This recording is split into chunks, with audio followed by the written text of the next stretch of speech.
you doing? You all well? You alive after lunch? Raring to go? Yeah. Okay. So I'm going to try and bring us back to. I'm going to try and bring us back to what we're talking about today, which is omnichannel. I might not end on omnichannel. I might just go down a route, and we're going to end on one. But for the moment, it's great to be at an omnichannel event. Not just a few channels, but all the channels. The more, the merrier. It's really good that we can do that. And I have to say, it's almost refreshing to finally be at a telecoms event that embraces fragmentation. All the different channels that we have up there, not just embraces, but positively welcomes. And today we come together to celebrate the omni-channel approach to messaging, which I guess is the United Nations of business messaging. And the outline I gave James a fair few months ago now was unlocking the riches of richer channels, which seemed like a good idea at the time. The use case or channel will probably differ from market to market and brand to brand, but I think we can all agree that there's a general direction of travel here in terms of where we're going. Let me do a little thing. So this is all we're trying to do, basically, isn't it? This is what it is. It's connecting people with brands. Can you hear me at the back? Yeah. People with brands. Mainly by these things with mobile phones. But we've got all of this going on.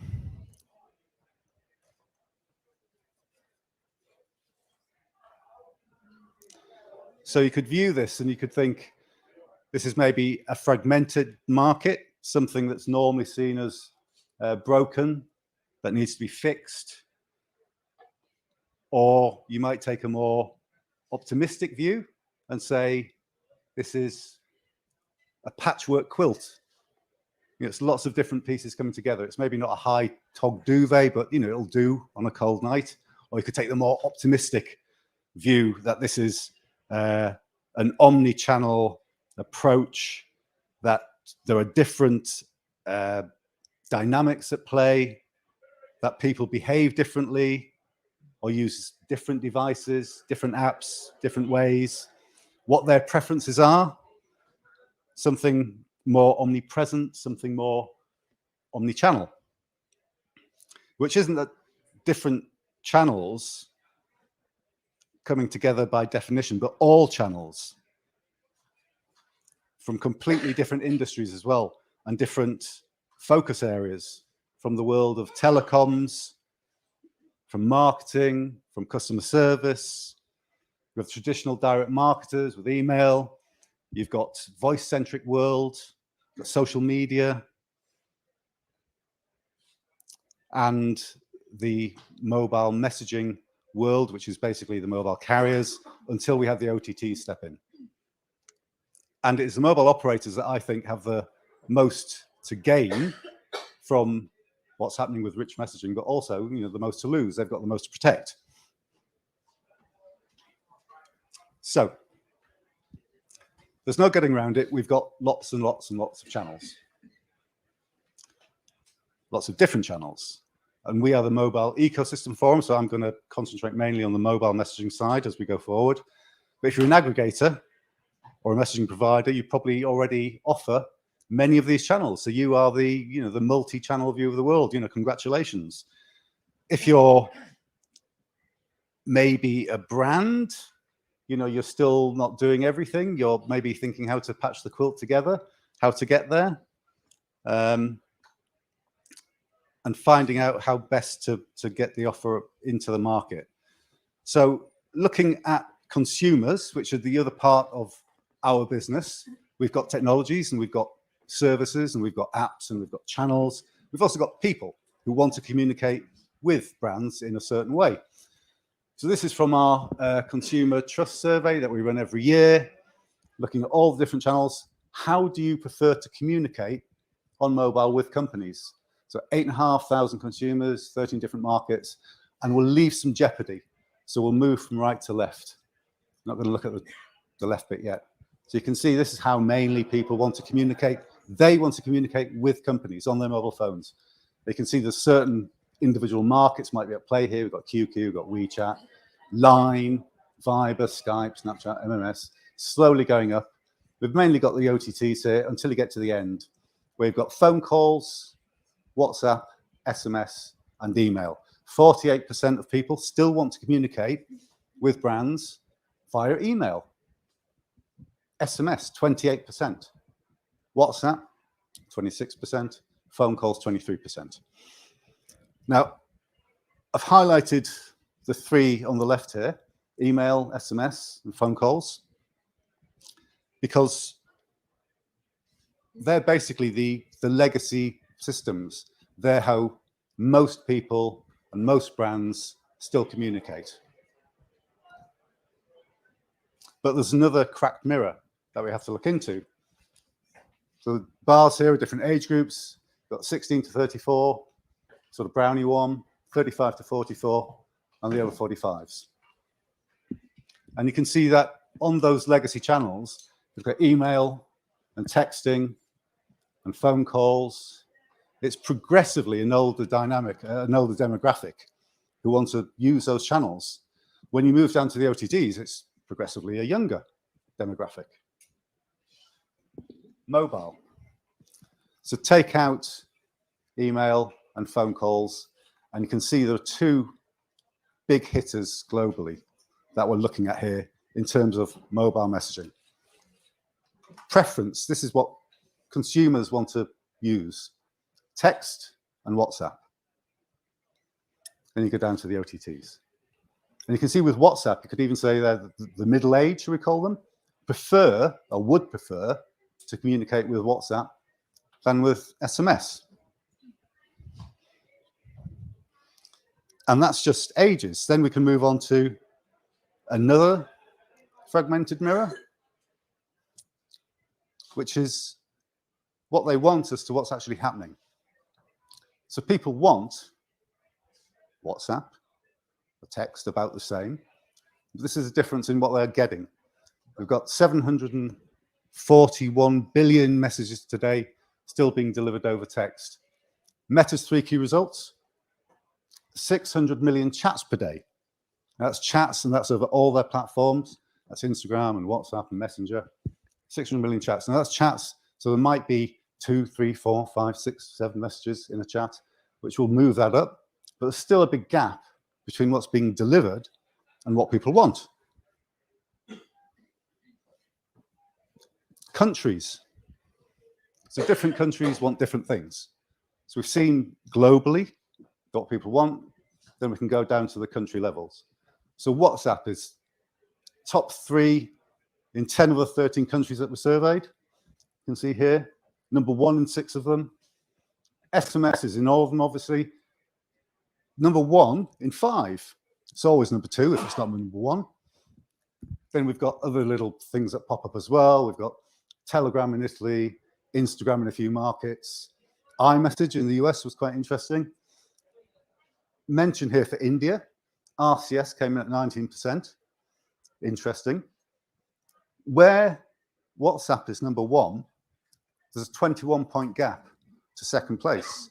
And you could say that's probably growing year by year as people move into OTTs. Where SMS is number 1, we've got a 17-point gap average to number 2. UK there, it's closing though, it's down to 7 points. So in a few years' time, is the UK going to join what's happening with the other markets as well? And it's not just what we're seeing in terms of these countries, because as we know, the traffic still isn't happening, apart from maybe in India, maybe Brazil, maybe Mexico. So what you're seeing is that there's possibly already a movement from the developing mobile-first economies versus the more developed world. So in the developed world, we're still seeing legacy delivery, SMS voice. India's moving forward, RCS, WhatsApp, growing quite a lot. Maybe Brazil, Mexico as well. So I thought this was interesting because in terms of what has happened and what is happening, this is, according to Oven, this is just the UK. You probably all know this kind of figure. This is what happened to the P2P market over the last 10 years. And you've got SMS at the bottom and the online OTT in green at the top. Now, SMS looks pretty flat. It looks pretty flat because of what's happened to online. That is 115 billion P2P SMSs have gone in the UK over the last 10 years. 76% gone. It's gone because of what's happened in online. It's gone from 100 billion up to 1.3 trillion. Very, very, very flat. So I was at RCS World with Nick from Mobile Squared a few weeks ago, and he did a couple of slides. I'm going to put them up here now. And this is A2P spend. This is what Mobile Squared has put together in terms of A2P spend every year, going up to about 2023, but then falling 23, 24, 25, and actually contracting as we get to the end there in 26, 27. A2P spend is going down.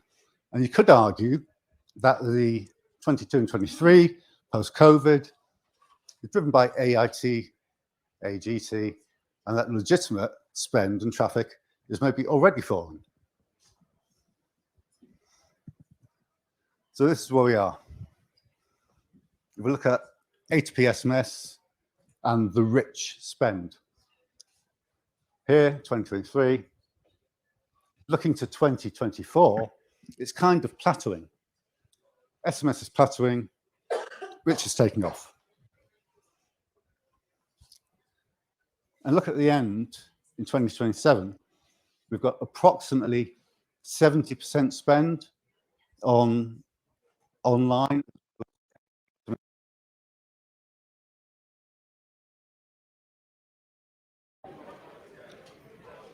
A2P SMS is still not too bad. But in the meantime, we've got things like WhatsApp, which haven't traditionally gone after A2P SMS business. It's a different market. They've gone for customer service, two-way delivery. Maybe only Viber have, in the past competed with A2P SMS.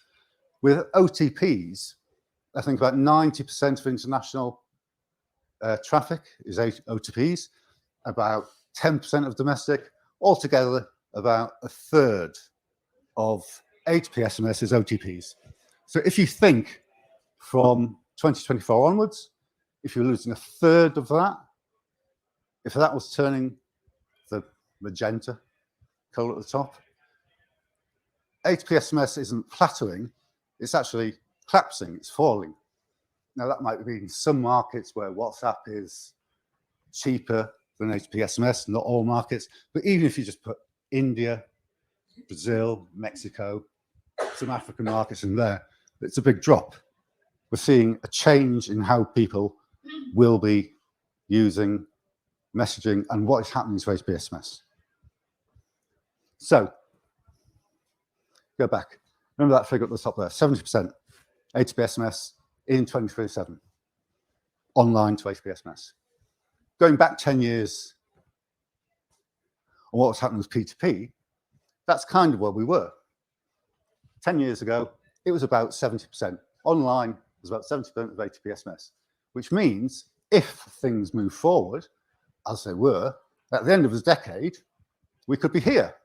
This is what could happen to business messaging with A2P SMS and rich. It's not a theory, it's just an illustration of what could happen. This is UK, not global, but an indication.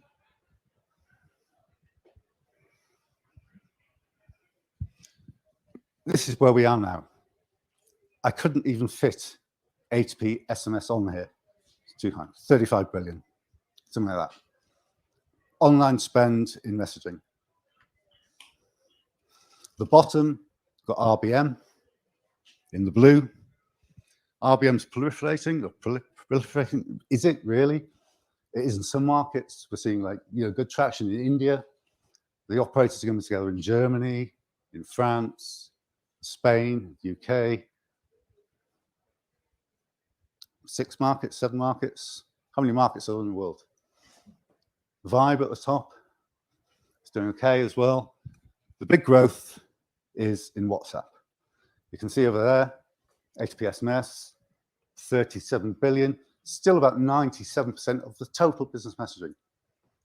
WhatsApp, about 800 million. Fiber, 189 million. RBM, 85 million. Slow, I mean, it's starting from a low point, it's growing, but the trajectory of WhatsApp is very clear, built on that two-way customer service. What about RBM? RBM is the nearest thing that we have to another ubiquitous rich channel because it's based on the carriers. But it is fragmented. Now, I was going to say here, it's fragmented not because of Apple. And I will say, it's not fragmented because of Apple. I don't think Apple has any input at the moment what's happening with RCS. This is what could be happening in terms of a ubiquitous messaging channel if it's not HPSMS and we're looking into a rich environment. This is sort of device ecosystem as we see it. The top is total connections by handset type. The green in the middle, we've got Android connected. I've put in blue because of what's happened. That's iOS. And we've got unconnected phones at the bottom. So mobile cellular in total is about 8 billion connections with mobile data, about another 6.5 billion. It's 80% of the total. 80% of handsets are connected. Android, 5 billion of that, about 80% of the connected. iOS, we can now throw in as well, another 1.4 billion. So in total, with Android and iOS, 99% of connected devices can be reached. Meta, again, in their 3Q results, 3.96 billion users across Instagram, WhatsApp, Messenger, which is high. Let's say WhatsApp is about 2 to 2.5 billion of that. That's only 49% of what we could be doing on Android, what RCS could be doing on Android. That's only 39% of the total if you include iOS on there. And WhatsApp has 200 million WhatsApp app users. It's going well. The WhatsApp API is going well in the markets where it's happening. So why can't we get anywhere with RCS? I don't think, again, it's because of what Apple has or hasn't done. Here we are. This is RCS. It looks, on the face of it, very nice. There's been good growth in users from 2018 up to 2023 we've got here. RCS growing from about 70 million up to 1.2 billion at the end of this year. So we've heard from Google. They've now got 1 billion. There's maybe another 230 million on non-Android message devices. China, Japan, other markets like that. So about 1.2 billion. And of that RBM is growing from about 1 million, 25 million, 260 million, up to about 665 million in 2023, which is good. So we've got about 54% penetration of RCS. RBM is 54% of the total RCS. So good.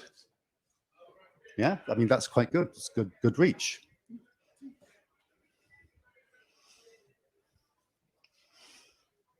There we go. RBM networks about 54%, so RBM MAUs about 54% of the total. 46% still have RCS only. Not too bad. Then you go to the middle view here, where we look at what the MNOs are doing. So roughly about, I don't know, 750 MNOs, shall we say?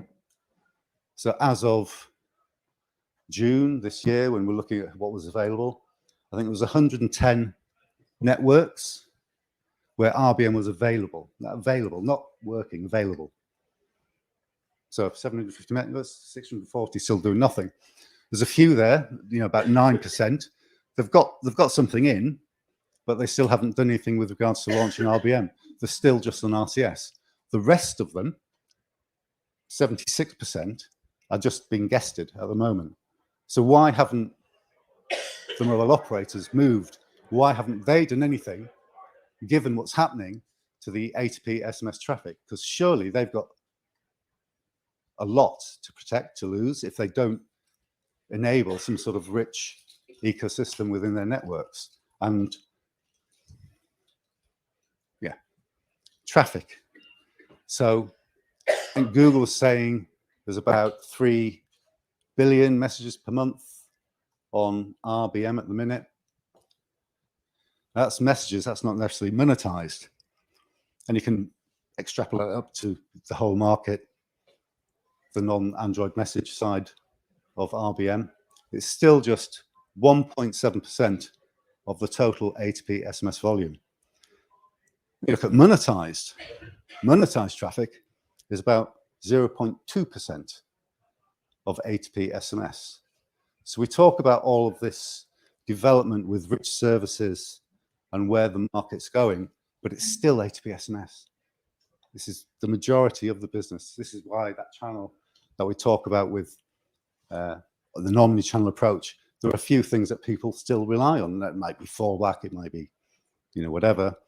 It's going to take a long time to shift that green into blue, if that's where we're heading. If we are trying to deliver richer messages and a better service, move up to the carousels. That was always the thing with RCS. We're going to have people buying everything on these beautiful carousels, but it's not everywhere. It's not even everywhere in the region or a country, given a few exceptions that we've talked about. So we need to drive scale before we can even think about jumping onto the carousel. So drive scale with basic RCS. It's been mentioned earlier. Why haven't mobile did anything? So there's two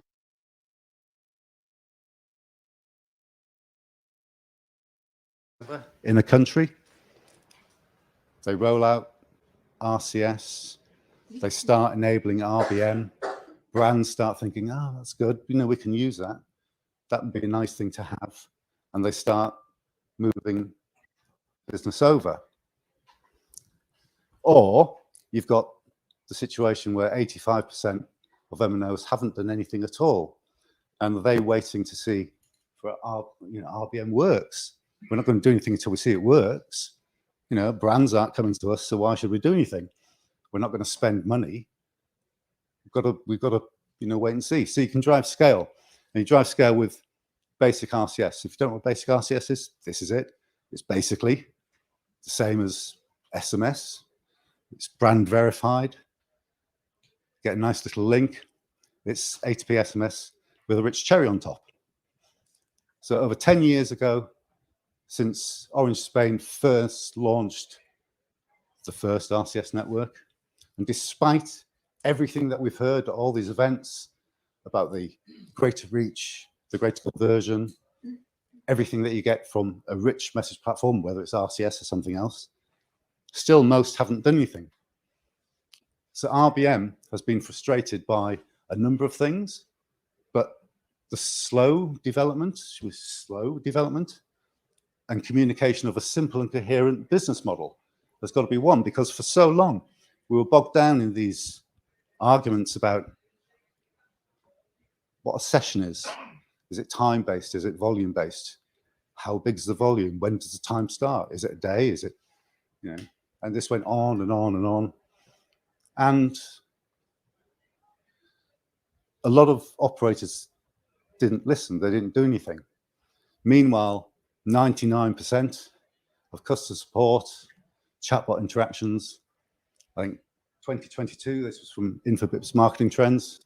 It's happening on WhatsApp. They looked at a business model and they chased it, and they developed a very good platform from there. Two-way customer support. Now they're moving that on. They're moving that into the traditional A2P SMS land. So what do? If we have basic, and if you move, as Orange Spain is looking to do, some point in the future, where you basically deliver over RCS APIs, it falls back to SMS, but you know, RCS is the delivery channel.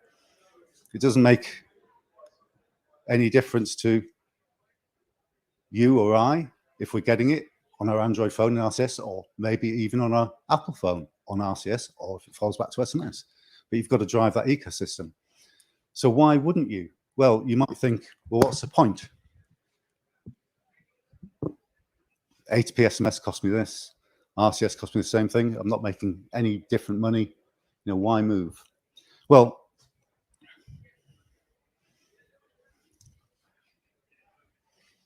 what we're trying to do is create a business model around basic RCS. And there's a working group within MEF. And as part of that, we're trying to tie it into fraud prevention. Something else that's been talked a lot about today, will be talked a lot about tomorrow, I'm sure, as well. So if you can find a business case to go to your board and say, you know, basic RCS is a good thing to have. And not only is it a good thing to have, but we can sort of communicate to our customers and to brands that we can mitigate against fraud with it as well. It becomes a bit more. So we've got the basic RCS working group within MEF. If you're not a member, please come and take part, join in the discussion. And this is about helping drive the adoption of RBM with the carriers by combining the power of SMS and the richness of RCS to grow brand awareness and deliver messages that resonate with customers, and by highlighting the benefits of verified messaging, trust, and reducing fraud. So we've got 14 types of fraud, I think, have been identified within MEF. Initially, within the working group, we're concentrating on 2 of them, which is smishing and spoofing. You know, big things in the A2P SMS channel. We're hearing maybe now even creeping a little bit to the RCS channel as well, but you know, if Google's on top of that, they're going to do something about it. And we've created models on the back of this about how much actual monetary value can be mitigated by moving over to RCS from the SMS world.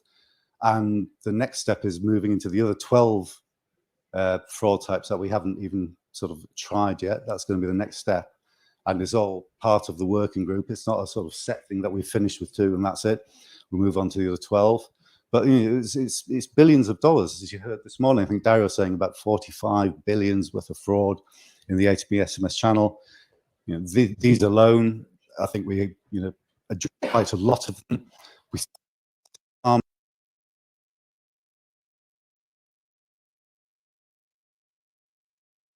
Spain are doing is a good thing, and it's about communicating that model out there, because without the MNOs jumping on, there's very little way that RCS or RBM, more importantly, can proliferate. It'll be great in India, it'll be absolutely fine. In Brazil, it'll be fine. Mexico will be fine. You know, it might take off in Germany, it might take off in the UK, but it won't take off until we get a lot more ubiquity behind it, and it becomes the underlying service as much as A2P SMS has been. Scan the code, see the data, join the working group. I think that's me. Thank you very much.